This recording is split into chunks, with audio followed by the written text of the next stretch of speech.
सल्लल्लाहु अलैहि वसल्लम से जाकर मिलती है। इसलिए तहरीक चलाने की जरूरत है कि बच्चों की तालीम को आम किया जाए। आज से 1450 बरस पहले उसी मक्का की सरजमीन पर ताजदार मदीना अहमद मुस्तफा मोहम्मद मुस्तफा सल्लल्लाहु अलैहि वसल्लम ने एक तहरीक चलाई थी और उस तहरीक का नाम था बेटी पढ़ाओ बेटी बचाओ।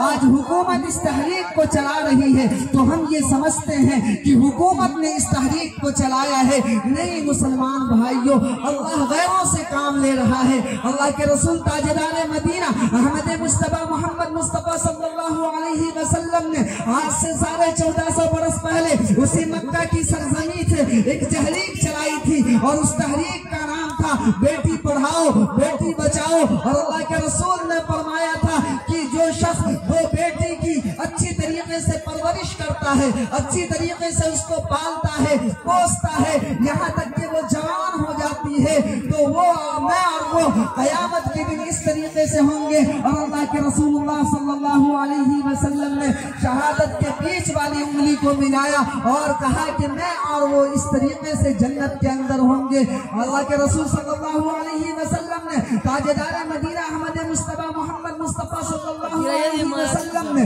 सुराका बिन जोसम से कहा था, ए सुराका बिन जोसम, मैं तुम्हें बेहतरीन सदका ना बता दूं? तो सुराका बिन जोसम ने कहा था, या रसूलुल्लाह सल्लल्लाहु अलैहि वसल्लम मेहरबानी फरमाकर आप मुझे वो सदका के बारे में बताएं। तो ताजदार मदीना अहमद मुस्तफा मोहम्मद मुस्तफा सल्लल्लाहु अलैहि वसल्लम ने फरमाया कि तुम्हारी वो बेटी जिसको तलाक दे दिया गया हो और वो उजड़ कर तुम्हारे घर आ गई हो और उसको कोई खिलाने पिलाने वाला ना हो, तेरे अलावा कोई सहारा उसका ना हो, अगर तू उस पर खर्च करता है उसकी खिदमत करता है तो ये सबसे बड़ा सदका है। तो ताजदार मदीना मोहम्मद मुस्तफा सल्लल्लाहु अलैहि वसल्लम ने आज से 1450 बरस पहले मक्के की सरजमीन पर ये तहरीक चलाई थी, लेकिन मुसलमान इस तहरीक को भुला गए, मुसलमान अल्लाह के रसूल के इस फरमान को भूल गए।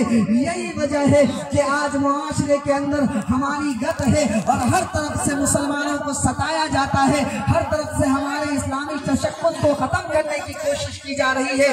जरूरत इस बात की है कि दीनी तालीम को आम किया जाए और बच्चियों की तालीम को आम किया जाए, तालीम निस्मा को आम किया जाए, अपनी बच्चियों को बाज़ाब्ता तालीम दी जाए, दीन की तालीम दी जाए, कुरान की तालीम दी जाए। आप अपनी बच्चियों को हर तालीम दीजिए, लेकिन याद रखिए मुसलमानों, हर तालीम से पहले आप कुरान की तालीम को मुकद्दम रखिए, आप दीनी तालीम को मुकद्दम रखिए, आप हदीस की तालीम को मुकद्दम रखिए। अगर हमारे मुआशरे के अंदर इस तरीके की बच्चियां आएंगी और वो इसी तरीके से इस मुआशरे के अंदर रहकर, इस गांव के अंदर रहकर जामिया खदीजतुल कुबरा में पढ़ेंगी तो इंशाअल्लाह हमारे मुल्क से इर्तिदाद खत्म होगा, हमारे मुल्क के अंदर इस्लामी माहौल कायम होगा, हमारे मुल्क के अंदर एक ऐसी फिजा कायम होगी कि उस मुआशरे के अंदर रहकर हर इंसान अमन महसूस करेगा, हमारा मुआशरा जन्नत का नमूना बनेगा, हमारा मुआशरा